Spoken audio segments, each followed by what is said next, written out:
Perfect. Got it. Mhm. So how is it has been since you've been back? I'll start in like 2 minutes. Oh, difficult, really difficult. It was really difficult to find a place. Um, we got a share house now, but we're not so happy. We want to find our own place, but we're still waiting for our visa to go through. The student is not through yet. We're on a tourist. Mm-hmm. We're looking for a job, cash in hand, because we really need to work, because we need to pay the visa fees soon, and we Yeah. need to up front, so it's much harder. Fair enough. Well, I'm Yeah. glad you guys are back. Yeah, we'll Yeah, me organize too. something. For And good. Like, I mean, I want to stay for good if everything works out. I know. Who doesn't? Who doesn't, Yeah. right? Crazy. And hi, Gina. How are you? Oh, oh. Are you? Hello. Hi. How are you? Hi. Good. How are you? I'm so excited. I was looking for your number to send you the link just because I wasn't sure you received it, so I kept looking for your details, but I couldn't find it. No, I got it. I was just having some technical issues with my laptop, but we're fixed. We're on charge and I'm ready to go. Amazing, amazing. I'm waiting for more people, but they'll just come along the way because, it is time to start. Ladies, we are in. And then there's other guys, but I know they're in the background. So first of all, thank you. Thank you so much for spending your Tuesday night with me. I'm so grateful because I'm just so passionate about this topic. And I went above and beyond it through hell to get to where I am today. And that's why I just poured so much love into creating this. And it just makes me so excited to be able to share that with you. So I'll just want to start by asking you what's your intention for being here and what are you hoping to get at the end of this masterclass? What if you can put in the chat, what are you hoping to get so I know how I can best help you and also it helps me understand what your needs are. Just put in the chat maybe one word. Oh, okay. One word or something on why you're here. And then yeah. And then I give you a bit of a framework. So I'll start by sharing you a little bit about myself, what I went through, how I got here, and why I'm so passionate about it.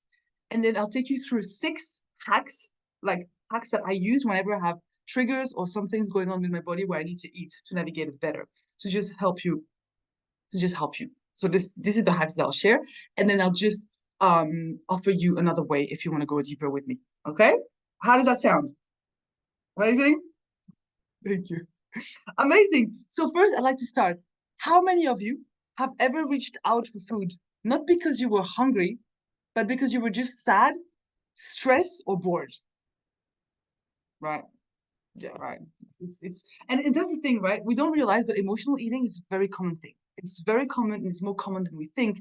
And that's why, and it can be as simple as like sugar craving. How often do we get those cravings? So uncontrollable cravings. Well, today I'll take you through a journey on how you can best navigate those cravings. And I don't know if you can hear the excitement in my voice, but I just love this topic because it's not as hard as we think, right? People have made health so complicated and messy just to confuse us, but with the right information, you can get so much healthier. So let me start with just a little bit about myself so you know with who you're dealing and why how I got there. Because I've always, so when I look at where I'm at now with my health, I'm very balanced, when a trigger comes up, I'm able to navigate it. And whenever I'm full, I'm able to stop eating. But I never used to be like that. Like it never used to be like this before because I, I, I always had this really messy relationship with food, right? I would always reach out for food for no reason. There was reason, but I just didn't know how to manage it. So food was my coping mechanism. Emotionally triggered, I'd eat. And the thing is, before COVID, I just I just I would just keep myself busy. So before COVID, I was partying a lot, taking a lot of drugs, would just like I would find my ways not to just get feel too much of what was going on and just I was not able to realize what was going on. But when COVID hit, it just hit me hard. It hit me really hard to the point where I was seeking a lot of help. I was like, I need help. I'm not well. Like I'm gonna kill myself with food, or like it was just so intense because food was my coping mechanism, and I would get triggered very easily by anything, and I would just reach out for food. So in the middle of COVID, I remember I had this moment where I was sitting down and I was trying to do some work for school because I was still at school at the time, and I couldn't focus. And I was just in this feeling of, I was just so angry because I couldn't stop thinking about food. All I wanted to do was eat, but I was full. I was fully full. But the feeling of just wanting more food made me feel so ashamed and guilty because I was like, how did I get there? How did I get to the point where I can't even sit with myself without wanting to eat? And the feeling was so deep, and I was so much shame and guilt that I was like, okay, I need to do something about it. And I sought help. I sought so much help. I called psychologists, psychiatrists, PT, whatever you can think of. People put me on calorie restricted diet, on meal plan, on whatever you can think of, they put me on, but it didn't work. And I even called a psychologist and I was like, okay, I need help because I can't stop eating. And she was like, she told me that I was a food addict. I was 22 years old, living alone during COVID. Imagine what I did to my brain, right? So I was like, okay, if no one's going to help me, I'm going to help myself. So that led me to studying all the things and discovering all the things and really diving deep into all the things. And the first thing that I did is I did a silence retreat. So I sat in silence for 10 days. And what that did for myself, it took me out of fight and flight. Right, the first thing, out of fight and flight. And then the second thing I did is I educated myself on nutrition, and I did this course that teaches you how to live according to the cycle of nature. So basically, it teaches you how to live like your ancestors. And that was so transformative because I realized how misguided we are. We've been so lied to about everything. And everything you think you know, it's probably not good for you. And so that took me on another tangent, realizing that I don't know anything. And then what happened? What did I do? And then I did other work with coaches and mentor, and then I discovered biohacking. And I don't know if any of you have ever heard of biohacking before. Have you heard of biohacking? Yes. So biohacking is a process, for those that don't know, it's a process where you actually hack your biology to become the best version, where you just don't use any medication or any other avenue. You just tweak your lifestyle to reach really high level of health. So for me to learn about ancestral way of eating and then biohacking was like the completion. It's like bringing it together. And it was just the perfect thing. So what happened is I brought them together, and once I discovered biohacking, it's like, I was like, aha, this is how you get healthy without fucking doing without doing those calorie restricted diet, or without trying to train 6 or 10 hours a week at the gym, right? So it was like the cherry on the top. And that's why I'm so passionate about it, because it was like, okay, I don't have to suffer so much. And then it was a gradual process, but then now I don't have issue with food. My cravings are different. Like everything, everything is different. And even if I want to eat, I'll teach you how you can eat without hurting your body too much. It's a biohack that I use. If I want to eat sweet, I'll go for it, but I'll tell you how to do it. So that was a bit about me. I know you a little bit about, you know me a little bit, so I hope you resonate or you understand, or you feel like, we've all been there where we're like, fuck, I just want to stop eating, but I can't. So I hope, yeah, that resonates with you. It does for me. And then, so yeah, that led me to discover the strategies that I'm going to share with you now. And those strategies are the first one. The first one is very simple, very logical, but I wish someone said it to me like 3 years ago when I was in that spot, in that space. So that's why I'll share it. Is when it's a craving comes up, when some kind of craving comes up, what you're going to do is just distract yourself for 20 minutes, 15 to 20 minutes. A craving doesn't last longer than 15 to 20 minutes. So if you have this instant feeling, I need to eat now, just wait 20 minutes. Go for a walk, brush your teeth, or have a big glass of water. This is very simple, very basic, but it's always good to have that knowledge around you. Right? So just distract yourself. Put an alarm. Alarm, 15 minutes, done, boom. I just keep yourself busy so you don't have to think about it. Next one, I think we've all heard about it, but I think it needs to sink in a little bit. Like, it's always a good reminder. Yes. And the next one is about managing your stress level. So having a stress management practice is actually a non-negotiable, because once you're stressed, you don't digest your food, first of all. And the second thing is the way you breathe actually you can breathe yourself into a state of fight or flight. And I know, Jay, you know that because you're breathwork instructor. But I think it's always good to know that your stress management should be a complete non-negotiable. Like you shouldn't, like, the first thing I do as I wake up is I breathe 5 minutes, and before bed 5 minutes. But everyone has a different way, right? So you can have meditation, journaling, or breath work. And that's why today I want to share with you 2 breathwork practice just to help you in the morning and in the evening to do that. And it's box breathing, or you can use heart coherence breathing. So you breathe in for 5, and you exhale for 5. That will connect your brain and your heart together. And it reduces your stress by up to 25%, right? Just breathing for 5 minutes can do that. So you want to do that so you can digest your food better and you can just feel better. It's life-changing.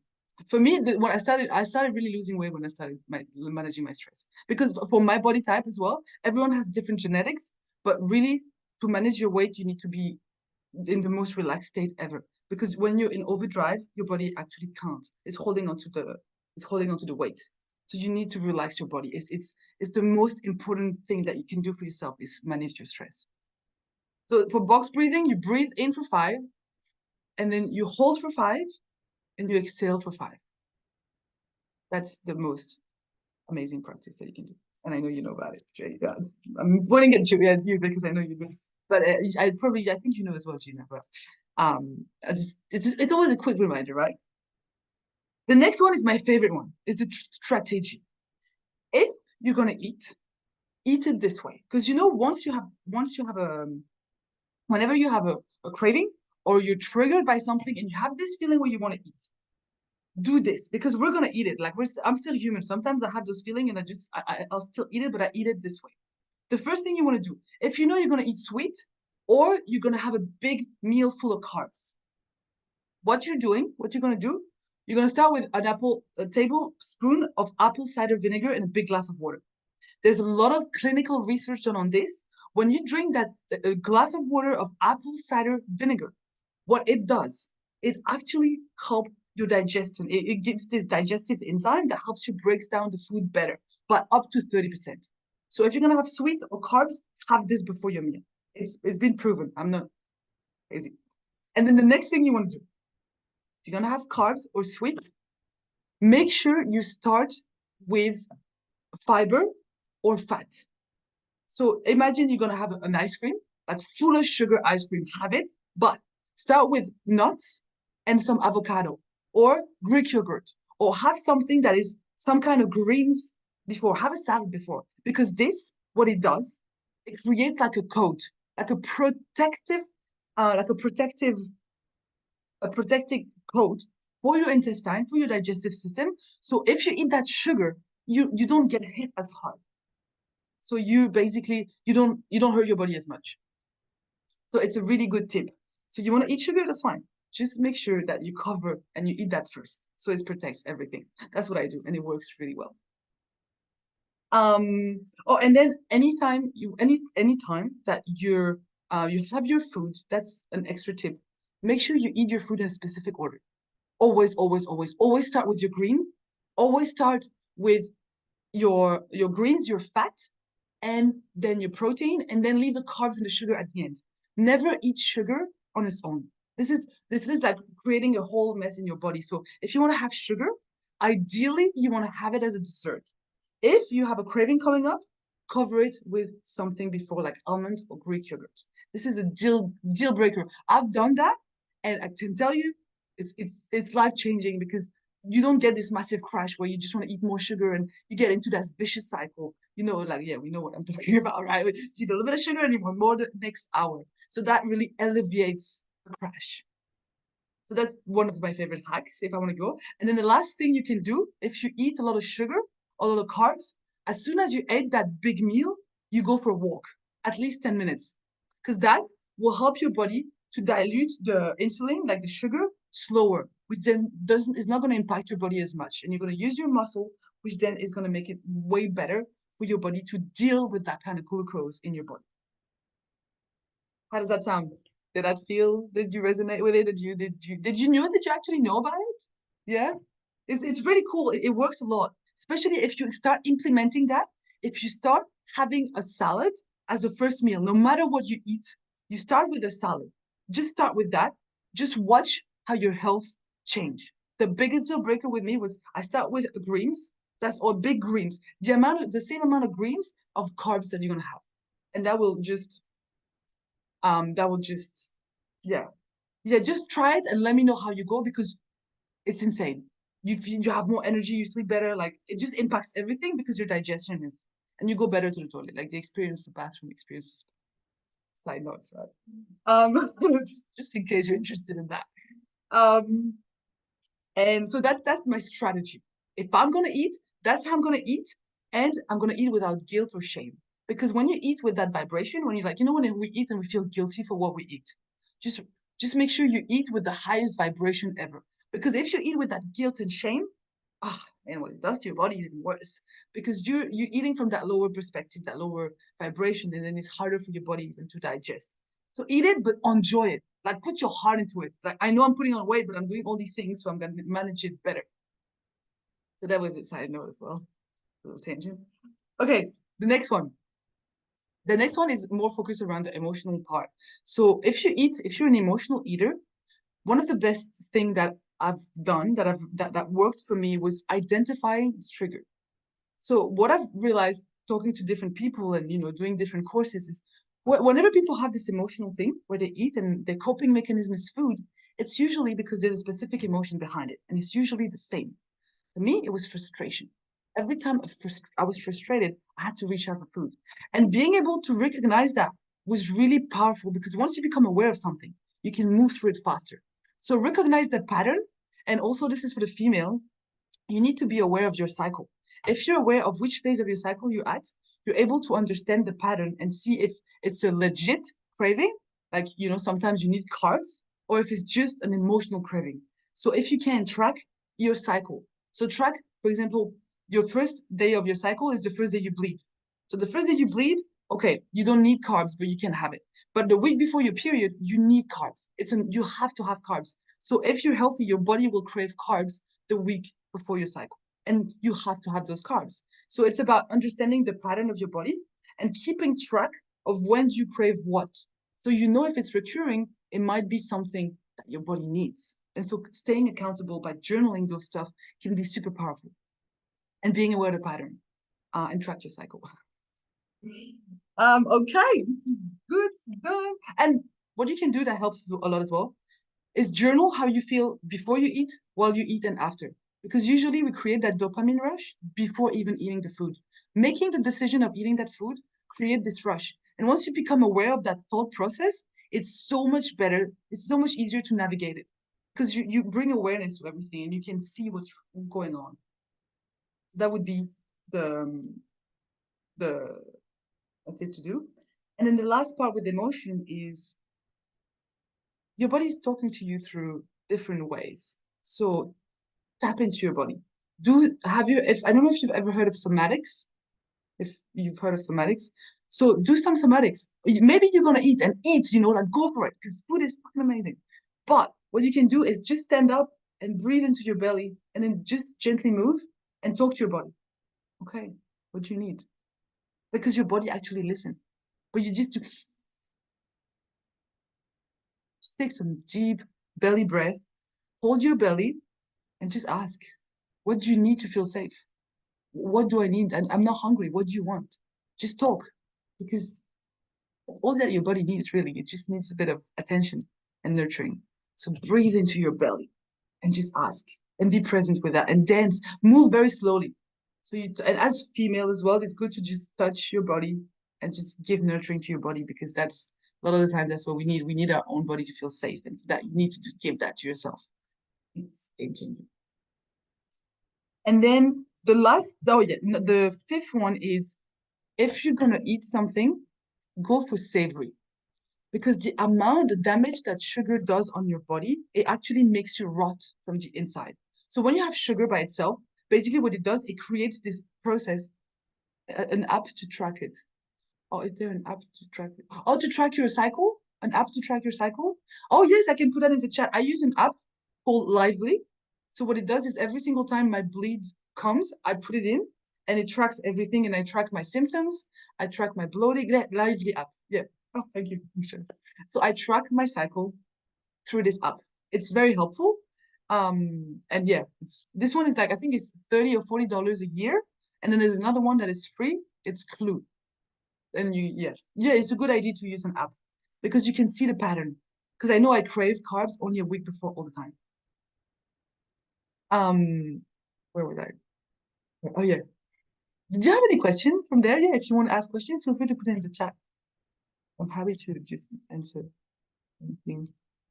But the next point was about if you're gonna have a snack, if you're gonna do it, try to gradually change the food that you eat for something savory. So, for example, if you're gonna have a big chocolate, try to have something like less sweet. You want to go for savory. With the apple cider vinegar, how many tablespoons to the glass of water? 1 tablespoon. So with apple cider vinegar, just 1 tablespoon in a large glass of water, and you drink it 10 minutes before your meal. Thank you for your question. I love it. And yeah, so opt for savory. It's a gradual process because usually we crave what we crave for a reason, or we miss home, or we want to reward ourselves. Oh yeah, that's also a good thing. Know why you want to eat. Are you trying to reward yourself? Or are you missing your home? Are you craving something? They say when you I heard this saying before from a lady that I used to follow, and she kept saying, whenever you crave dairy, is you craving mother love. Whenever you crave sweet, you're craving nurturing. Like your body's deficient, so your body's deficient in magnesium or stuff like this whenever you have a craving. But a lot of the time, emotionally, it can be connected to different part of it can be connected to your parents or your family or your hometown or something that you're missing and you're craving that through the food. That food brings you that sensation. I used to eat chips whenever I missed my home. Because at home, whenever we sit down together, we had chips. So every time I was homesick, what did I do? I ate chips. And being aware of, sorry, what did you say? What if the savory substitute isn't a good option, but it's still what I'm craving? Exactly. So that's the thing. It's yeah, it's the when I was homesick, I'd have to have chips. But over time, after doing all the small little work, the craving changed. Like I don't have that craving anymore. Like no, it's completely gone. And I used to have it every single day. Like I used to have chips every day when I was in Australia. My first year of COVID in Australia, I had chips every day because I was so homesick, right? And over time it goes, and that's why it's patience, but it goes a lot. And that's why it's good to be aware of why you crave that food, because there's always a reason that behind. But once you can see it, you're able to work with that and move forward, right? It's a mission, but it's pretty manageable. I'm on the other side, Kidding. And the last one. So the last little tip, I guess you probably also have an idea of what I'm going to say, but it's about the patience and the self-compassion that you have to have with yourself, because I know where I was in that space. I was so hard on myself. There was so much shame and guilt in the way I ate, and I was putting myself so small. Like how am I able? Like why would I want to like do that to myself, right?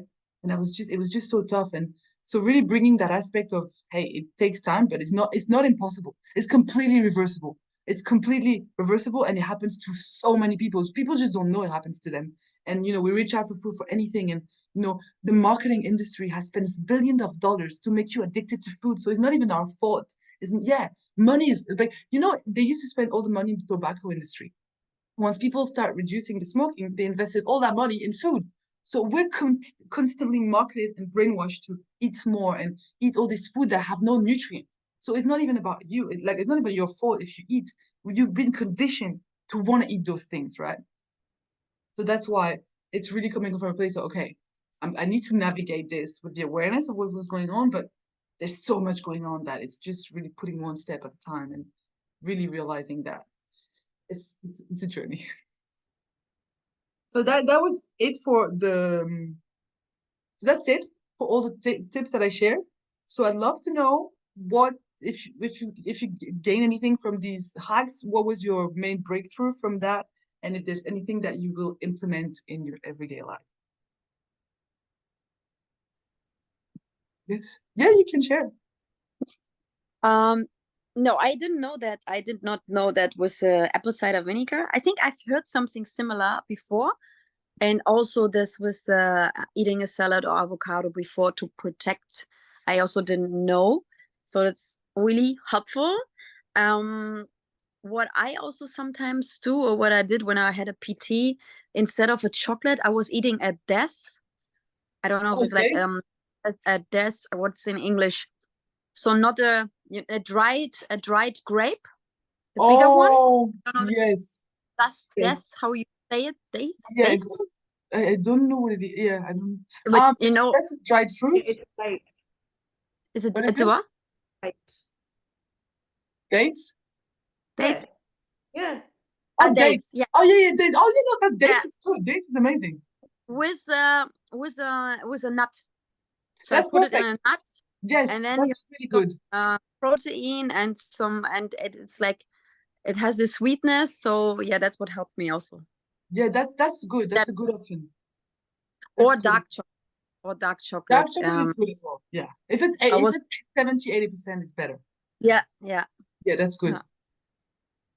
No, So that's no. good. So And also if you suffer with bloating, if you have a lot of bloating, doing this thing where you eat greens and then fats and then like your protein, if you eat in that order, it reduces bloating so much. Like so much. You know, and there's so many reasons to why we bloat, but I find it just helps. Yeah. So thank you for sharing. I'm glad that it helped. And tell me how you go if you know you do. yeah, 100%. I'm gonna try. Amazing. And you, Gina. So for me, something that honestly I didn't even think of at all was journaling before, during, and after food. Oh, Because good. right, because I love cooking, I love baking and everything. So while I'm cooking and everything, I do feel all of these feelings come up, but I never thought to journal it. I was like, whoa. Right. Why have I not put a pen and paper together? Oh, so glad. That's Yeah, amazing. so that is, I'm gonna do that. I'm just gonna have a little notebook in my kitchen, and that's just how I'm gonna go with that. Um, in terms of the cravings and the feelings, I actually have recently noticed that in myself, but the fact that you said it as well, kind of just like what's the word? I'll bring awareness. Yes. Yeah, like it reaffirms it for me. Like I thought it was maybe a little bit crazy, but like, as I was typing it, you were talking and I was like, she answered it. Oh, So thank you. oh no, so Um, yeah, that's amazing for me, to be honest with you. Same with the cycle thing. I mean, I kind of knew tracking your cycle, but because I've been irregular, I haven't really tracked, but I'm going to track it anyway, and we're going to have a look with yeah, that. Yeah, also the order of the food. The order of the food. that's so important. I was starting with my carbs, and you know what my problem Oh is? no, don't do it. I don't crave sweets. I crave savory. I crave carbs. So I was like, oh my God, pasta. Just eat a salad before. You'll Ah. see if you eat your carbs first, you're gonna see a huge difference. Yeah. I'm gonna try and switch it up, do my greens first, and then leave the carbs and everything towards the end, and then we'll see how we go with that. I'm gonna Yeah. journal about. I'm gonna have like a day one, 1, 2, 3. Yeah, and let me know how you go. I really want to know how you go. So I mean, Absolutely. Thanks, Queen. Really appreciate it. amazing. No, my pleasure. Absolutely love it. Amazing. And now, would you like to know how you can rest and reset your body to create a better health? Can I take you through that? Okay. So today we're talking about all these different things and how you can mitigate mitigate your cravings and a strategy on how you can best eat. But as a part of, if you like what we talked about today, if you want to dive deeper in working with me, or if you're just open to improve your health in any shape or form, I'm offering a 4-day challenge starting on the 11th of the 11th, because we love numbers, starting on the 11th of the 11th. For 4 days, it's a challenge called Reset and Nourish. It's a challenge to reclaim control over your relationship with food to help you achieve balance and literally improve your life, improve your lifestyle. So you improve your lifestyle in a different area. And so it's a 4-day process. Every day we're connecting on the Facebook group where I'll be connecting every day and sharing some tips like biohacking. So I'll be sharing with you like those little biohacking tools, like the strategy that I gave you. I'll be sharing this for 4 days. And it's things that you can implement in your daily life. It's not a lot of it's not like a lot of commitment. It's just a few it's like 15 minutes every day for 4 days. And I'll be sharing you all these tips around biohacking, and I'll be sharing how you can do all these different things from tracking your cycle, fasting. You can hack your sleep, hack your morning. You can hack your breath. You can hack your the way you live. Basically, how you can hack your way through a better lifestyle. This is the thing. So if you're interested for this challenge, the challenge is worth $350. But for this, the people that are here, I'm offering it for $19. You'll have access to me the whole 4 days. And if you book today, I'm offering a one-on-one implementation call completely free. It's worth $200, but I'm offering it for free, where you can come and tell me where you're at, what you're going through, and I'll put a step-by-step process on how you can get a better quality of life. That's it. So if you're interested, let me put the link now in the, blah, blah, blah. Sorry, let me just quickly put the link if you're interested. And then if you're interested and you just booking, copy the link. If you're interested, you can just book it and you send me the confirmation of the booking, and I'll give you the one-on-one call just after the challenge. So you go through the challenge, you go through your own change.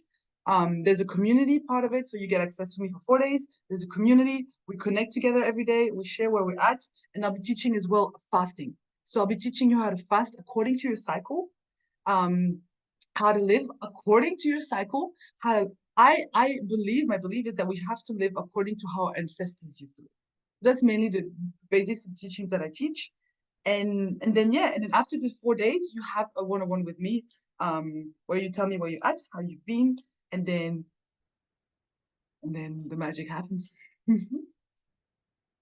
So yeah, except that, that's it for me today. So the Q&A is open. If you have any question, you can ask me any question now. I'm just taking a little video. Can we take a little video just for my Instagram? I know. Oh wait, yeah. Amazing, thank you. So did you guys have any questions? Okay, can you see? I'm like, it's a process. We're learning how to, we navigate those new things. But thank you so much. I'm so grateful that you guys joined me. It was my pleasure. I'm so passionate, and if I can help anyone with that, it's my honor, because I know how hard it is, and I wish people were there and were able to understand the struggle that I went through when I went through my thing. So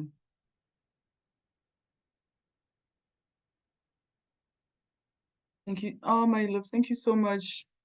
Thank you so much for attending. I'm so happy. Sarah, I'm so sorry you just joined, but we just finished the masterclass now. Oh, sorry. I think maybe you probably didn't have were not able to come earlier. Did you have any questions, guys? Did no question. So thank you so much. And you can always reach out to me anytime if you change your mind, or if you're not, I'm here anyway. And I'm very grateful. And yeah, if you have, no, yes. Amazing. Okay, well, I guess that's it for us today. Well, let me stop that recording. Thank you so much.